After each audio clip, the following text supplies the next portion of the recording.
KPSC ಪರೀಕ್ಷೆಯಲ್ಲಿ ಕನ್ನಡದ ಅಭ್ಯರ್ಥಿಗಳಿಗೆ ಮಹಾ ವಂಚನೆಯಾಗಿದೆ, ಮೋಸ ಆಗಿದೆ ಅಂಥೇಳಿ ಕನ್ನಡ ಪರ ಸಂಘಟನೆಗಳು ಸರ್ಕಾರದ ವಿರುದ್ಧ ಸಿಡಿದೆದ್ದಿದ್ದಾವೆ, ಸಮರವನ್ನು ಸಾರಿದಾವೆ.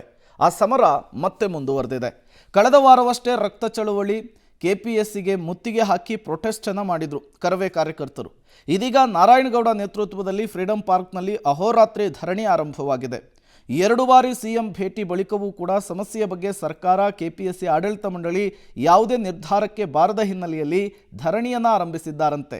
ಸರ್ಕಾರಕ್ಕೆ ಮನವಿಗಳನ್ನು ಮಾಡಿದರೂ ಕೂಡ ಪ್ರಯೋಜನವಾಗ್ತಾ ಇಲ್ವಂತೆ. ಸರ್ಕಾರವೇ ಭ್ರಷ್ಟಾಚಾರದಲ್ಲಿ ಮುಳುಗಿದೆಯಾ ಅನ್ನುವಂತಹ ಅನುಮಾನ ಇದೆ. ಸದನದಲ್ಲಿ ಕನ್ನಡದ ಮಕ್ಕಳ ಭವಿಷ್ಯದ ವಿಚಾರವಾಗಿ ಚರ್ಚೆ ಮಾಡಿ, ಇಲ್ಲದಿದ್ದರೆ ಶಾಂತಿಯುತವಾಗಿ ನಡೀತಾ ಇರುವ ಪ್ರೊಟೆಸ್ಟ್ ಕ್ರಾಂತಿಕಾರ ಹಂತಕ್ಕೆ ತಿರುಗಲಿದೆ. ಮುಂದೆ ಆಗೋದಕ್ಕೆಲ್ಲ ನೀವೇ ಜವಾಬ್ದಾರರು ಅಂಥೇಳಿ ನಾರಾಯಣಗೌಡರು ಸರ್ಕಾರಕ್ಕೆ, ಜನಪ್ರತಿನಿಧಿಗಳಿಗೆ ಎಚ್ಚರಿಕೆ ಕೊಡುವಂತಹ ಕೆಲಸ ಮಾಡಿದ್ದಾರೆ. ವಿರುದ್ಧ ಕರವೇ ಸಮರ ಮತ್ತೆ ಮುಂದುವರೆದಿದೆ. ಕಳೆದ ವಾರವಷ್ಟೇ ರಕ್ತ ಚಳವಳಿ ಜೊತೆಗೆ ಕೆಪಿಎಸ್ಸಿಗೆ ಮುತ್ತಿಗೆ ಹಾಕುವುದರ ಮುಖಾಂತರವಾಗಿ ಸರ್ಕಾರವನ್ನು ಎಚ್ಚರಿಸುವಂತ ಕೆಲಸವನ್ನ ಮಾಡಿದ್ರು. ಸಿಎಂ ಅನ್ನ ಕರವೇ ನಾರಾಯಣಗೌಡ ಅವರು ಭೇಟಿಯಾಗಿ ಮನವಿಯನ್ನ ಕೂಡ ಮಾಡಿದ್ರು. ಬಟ್ ಆದ್ರೆ ಸರ್ಕಾರ ಜೊತೆಗೆ ಕೆಪಿಎಸ್ಸಿ ಇಂದ ಯಾವುದೇ ರೀತಿಯಾದಂತಹ ಪ್ರತಿಕ್ರಿಯೆ ಅಥವಾ ಸಮಸ್ಯೆ ಬಗೆಹರಿಸುವಂತ ನಿಟ್ಟಿನಲ್ಲಿ ಯಾವುದೇ ಕೆಲಸಗಳು ಆಗದೇ ಇರುವಂತಹ ಕಾರಣಕ್ಕಾಗಿ ಈಗ ಅಹೋರಾತ್ರಿ ಧರಣಿಯನ್ನು ಕೂಡ ಮಾಡಲಾಗ್ತಾ ಇದೆ. ಗಮನಿಸ್ತಾ ಇದ್ದೀರಿ, ಕರವೇ ಕಾರ್ಯಕರ್ತರು ಈಗಾಗಲೇ ಫ್ರೀಡಂ ಪಾರ್ಕ್ನಲ್ಲಿ ಅಹೋರಾತ್ರಿ ಧರಣಿಗೆ ಕುಳಿತು ಸರ್ಕಾರದ ವಿರುದ್ಧ ಆಕ್ರೋಶವನ್ನು ವ್ಯಕ್ತಪಡಿಸುವಂಥದ್ದು, ಜೊತೆಗೆ ಆದಷ್ಟು ಬೇಗ ಸಮಸ್ಯೆಗಳನ್ನು ಬಗೆಹರಿಸಬೇಕು ಅನ್ನುವಂಥ ನಿಟ್ಟಿನಲ್ಲಿ ಒತ್ತಾಯವನ್ನು ಮಾಡ್ತಾ ಇರುವಂಥದ್ದನ್ನು ಕೂಡ ಗಮನಿಸ್ತಾ ಇದ್ದೀರಿ. ನಾರಾಯಣಗೌಡರಿದ್ದಾರೆ, ಮಾತನಾಡಿಸ್ತೇನೆ. ಹೋರಾಟಗಳು ಆಗ್ತಾ ಇದೆ, ಆದರೂ ಕೂಡ ಸರಿಯಾದಂಥ ಪ್ರತಿಕ್ರಿಯೆಗಳು ಜೊತೆಗೆ ಸಮಸ್ಯೆ ಬಗೆಹರಿಸುವಂಥ ನಿಟ್ಟಿನಲ್ಲಿ ಯಾವುದೇ ಕೆಲಸಗಳು ಆಗ್ತಾ ಇಲ್ಲ. ಏನು ಹೇಳ್ತಾರೆ ಕಣ್ ಸರ್?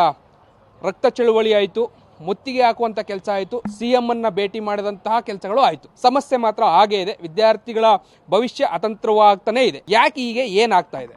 ಬಹುಶಃ ಇದೇ ಚಳುವಳಿ ಅಂತ ಅಲ್ಲ, ಕೆಪಿಎಸ್ಸಿಯ ಭ್ರಷ್ಟಾಚಾರದ ಕನ್ನಡದ ಮಾಧ್ಯಮದ ವಿದ್ಯಾರ್ಥಿಗಳಿಗೆ ಅನ್ಯಾಯ ಆಗಿದೆ ಅನ್ನುವ ಈ ಚಳುವಳಿಗಷ್ಟೇ ಸರ್ಕಾರ ಕಿವಿ ಕೊಡದೆ ಕೂತಿದೆ ಅನ್ನೋದಲ್ಲ. ಎಲ್ಲಾ ಚಳುವಳಿಗಳನ್ನು ಮುಗಿಸ್ಲಿಕ್ಕೆ ಏನೆಲ್ಲ ಹುನ್ನಾರ ಮಾಡಬೇಕು, ಆ ಹುನ್ನಾರವನ್ನ ನೀತಿ ಕೆಟ್ಟಂತ ಸರ್ಕಾರ ಮಾಡ್ಲಿಕ್ಕೆ ನಿಂತಿದೆ. ಇವತ್ತು ಪೊಲೀಸ್ ವ್ಯವಸ್ಥೆಯನ್ನ ಮುಂದಿಟ್ಟುಕೊಂಡು ಎಲ್ಲ ಹೋರಾಟಗಾರರನ್ನ ಹತ್ತಿಕ್ಕುವಂತ ಕೆಲಸ ನಿರಂತರವಾಗಿ ನಡೀತಾ ಇದೆ.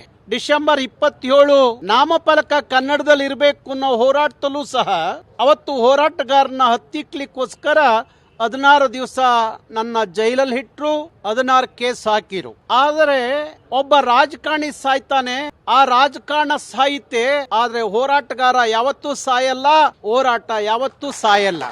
ಇದನ್ನ ಸಿದ್ದರಾಮಯ್ಯನವರು ಅರ್ಥ ಮಾಡ್ಕೋಬೇಕು. ನಿಮ್ಮ ಕನ್ನಡತನ ಎಲ್ಲೋಯ್ತು, ಕನ್ನಡದ ಕಾಳಜಿ ಎಲ್ಲೋಯ್ತು, ಯಾಕಿಂತ ಬಂಡ ಪ್ರದರ್ಶನವನ್ನ ಮಾಡ್ತಾ ಇದ್ದೀರಿ? ಸಾವಿರಾರು ಈ ನೆಲದ ಮಕ್ಕಳ ಭವಿಷ್ಯ ಬದುಕು ಅಡಗಿದೆ ಅನ್ನುವ ಅರಿವಿದ್ರೂ ಸಹ ಮೌನವಾಗಿ ಇದಿರಲ್ಲ.